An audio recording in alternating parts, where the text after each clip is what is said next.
This isn't just a story about shipping packages, it's about war, innovation, obsession, and one of the boldest college papers ever written. A young Marine wrote an undergraduate thesis proposing a hub-and-spoke delivery system that no one took seriously. Decades later, that paper became the blueprint for one of the most important logistics networks in human history. This is the story of how FedEx rewrote the rules of global commerce, and how a single idea turned into a 70 billion empire. Welcome back to Stag Research. I'm your host, Mr. Stag. If you're fascinated by founder legacies, billion-dollar bets, and the systems that power the modern world, you're in the right place. Every day, around 17 million packages fly across the globe thanks to a groundbreaking system known as FedEx. But few know the daring story behind it all. This is the story of Fred Smith, the combat-decorated veteran who bet everything, including the company's last few $1,000s, on this bold dream. FedEx didn't just offer overnight shipping, it invented an entire industry and became the spine of global commerce. From military discipline to corporate innovation, from crisis to triumph, the FedEx story reads like a thriller with real-world consequences. Stick around, you'll never look at a FedEx truck the same again. Fred Smith was born on August 11, 1944, in Marks, Mississippi. His father, James Frederick Smith, was the founder of the Toddle House restaurant chain and a businessman who passed away when Fred was just 4 years old. Young Fred suffered from a bone disease that made walking difficult, but he overcame his health problems early on and grew into a resilient, competitive teen. He attended Yale University in the early 1960s, where he studied economics. It was at Yale that Smith developed his most famous idea, a revolutionary overnight delivery system. For an economics term paper, he proposed a system using a networked model of hub-and-spoke logistics, air fleets, and centralized sorting. He described a way to deliver packages nationwide overnight. His professor gave him a C. At the time, airports were too expensive, fuel too costly, and supply chains too frayed, so the system seemed impractical. But 4 years later, Smith would prove it otherwise. Instead, he went on to become a decorated US Marine Corps officer, serving 2 tours in Vietnam and flying over 200 combat missions. He earned 2 Purple Hearts, a Bronze Star, and a Silver Star. The discipline, logistics management under fire, and attention to timing and coordination honed in combat would later become the backbone of FedEx operations. When Fred Smith returned from Vietnam in the late 1960s, he had a plan. Commercial air travel was booming, but shipping still relied heavily on ground transportation. He realized there was a massive opportunity to move time-sensitive packages faster and more efficiently. In June of 1971, he founded Federal Express with $4 million of his own money, inherited from his family, and raised an additional $91 million in venture capital. A staggering sum for the time, and still one of the largest fundraisers for a startup in American history. The first flights originated from Little Rock, Arkansas, but soon moved to Memphis, a more optimal central hub for reaching every corner of the US within overnight deadlines. Launching 14 Dassault Falcon small jets and delivering to 25 cities nightly, FedEx challenged every conventional logistics rule. It pioneered time-sensitive, accurate package delivery and integrated the promise of speed with accountability through package tracking and customer service. But progress would come at a steep cost. By 1974, FedEx was bleeding money. The carrier faced rising fuel costs, low margins, and skepticism from investors. With only $5,000 left in its bank account and $24,000 rent due for the Memphis Hub, the company teetered on collapse. Fred Smith, refusing to let go of his vision, flew to Las Vegas. He dropped the company's final dollars on blackjack tables and hit the jackpot with $27,000. This controversial tale, which Smith later described as symbolic, saved the company from near extinction.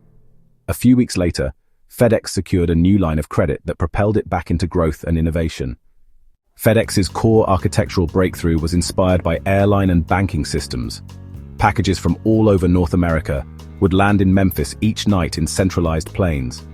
They would be sorted by destination between midnight and dawn, and then flown again to local hubs for delivery each morning. This hub-and-spoke model allowed for guaranteed delivery windows, standardized processes, and intense operational visibility. It was a radical departure from the patchwork regional carriers of the time. In 1977, the Airline Deregulation Act allowed FedEx to expand its air fleet dramatically.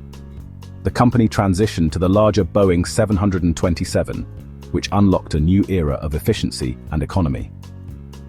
FedEx captured the overnight niche, earning the motto, "When it absolutely, positively has to be there overnight." In 1978, FedEx went public, raising more than $40 million. That IPO provided the company with the capital it needed to scale, and scale it did. By 1983, FedEx reached $1 billion in revenues, becoming the first American company to do so within 10 years of founding without mergers or acquisitions.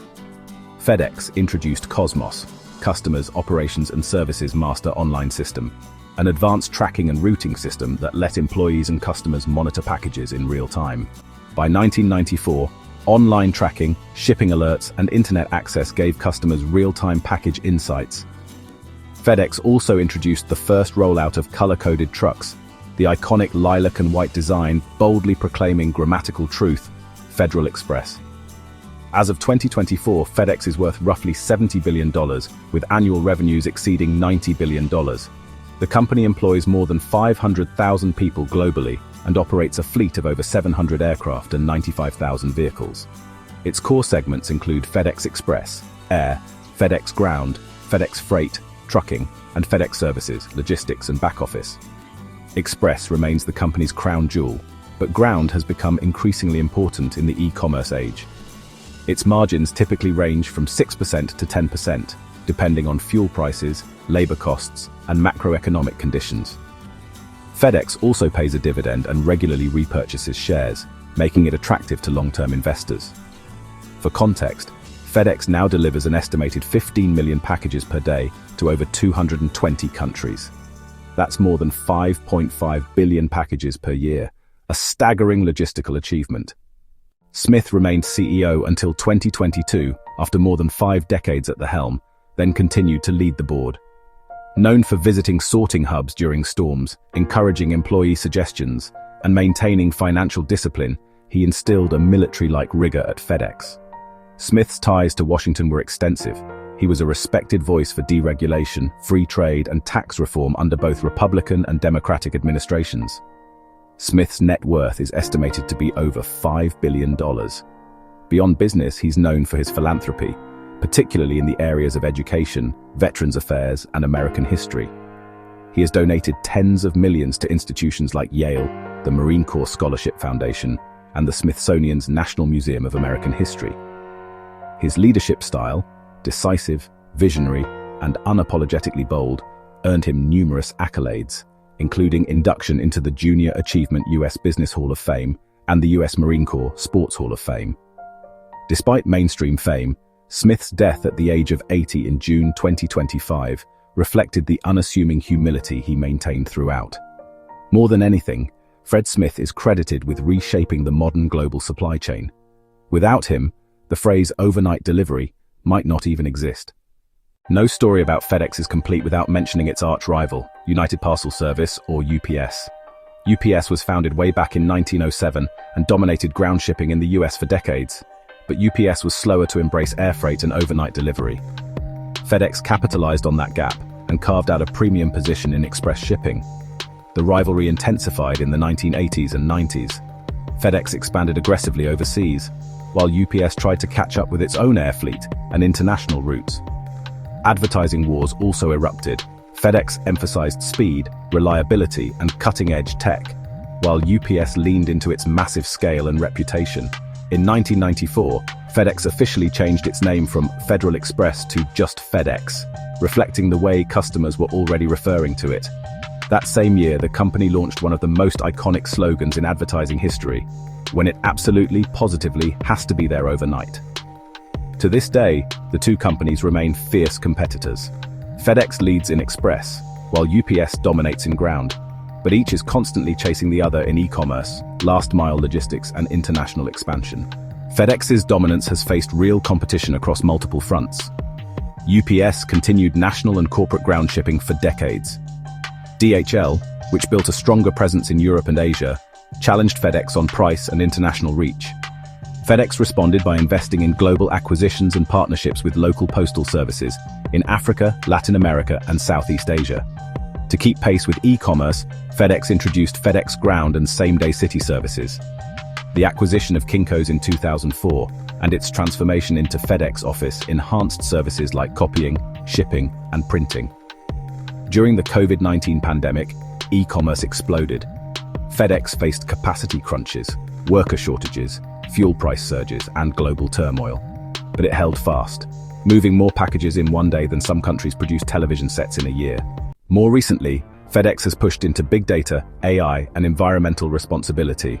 They've invested heavily in AI-powered sorting, real-time delivery optimization to minimize fuel consumption, and green initiatives such as electric vehicle trials and carbon-neutral air deliveries. FedEx also acquired ShopRunner, an e-commerce platform, in a bid to better compete in last-mile delivery and build out consumer-facing tools. FedEx announced ambitious sustainability goals, carbon-neutral operations globally by 2040. That includes upgrading their global fleet, with next-gen Boeing 777 freighter deliveries already underway and hundreds of electric trucks on North American roads. To keep ahead in global trade, FedEx installed new AI customs classification tools, digitized air freight handling, and partnered with airlines to balance load, reduce emissions, and lower costs. In 2024, the company began piloting autonomous delivery robots in select cities and is working on drone-based delivery systems for rural areas and urgent deliveries. These aren't gimmicks.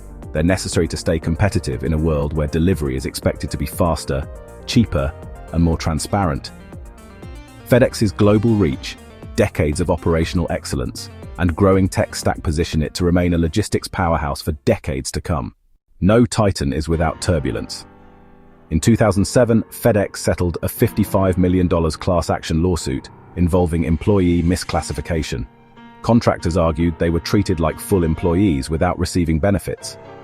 And like many large corporations, FedEx faced cybersecurity challenges and international regulatory pressures, especially in China, where it was once accused of mishandling sensitive Huawei packages. Yet the company has shown resilience time and again, navigating geopolitical risks, pandemic disruptions, and economic downturns without losing sight of its core mission. FedEx changed the world without fanfare. It redefined global logistics and set standards that underpin online shopping, manufacturing efficiency, and global outreach. Fred Smith's legacy is that of a gambler, a marine, and a visionary, someone willing to bet big and deliver bigger. What stood out most to you? Smith's Vegas gamble, his wartime courage, FedEx's global network? Let me know in the comments. If you enjoyed this founder saga and logistic world deep dive, hit that like button, subscribe to Stag Research, and ring the bell to never miss another video on the hidden forces driving today's world. Thanks for watching. Mr. Stag, logging off.